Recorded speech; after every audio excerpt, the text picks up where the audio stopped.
President Ferdinand R. Marcos Jr.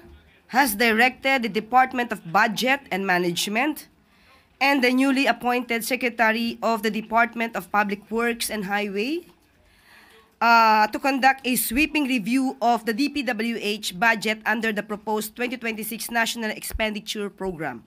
The President emphasized that the review must lead to the necessary changes to guarantee transparency, accountability, and the proper use of the people's money, ensuring that resources are directed toward infrastructure projects that genuinely served and benefit the Filipino people.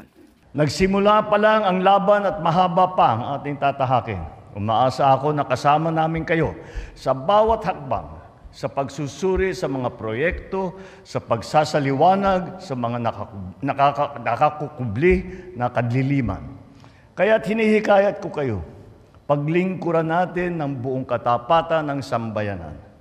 Tiyakin natin nasa wasto ang mga proyekto na ipinapatupad ng pambansang pamahalaan at ng lalawigan at isiwalat natin kung may makikitang taliwas.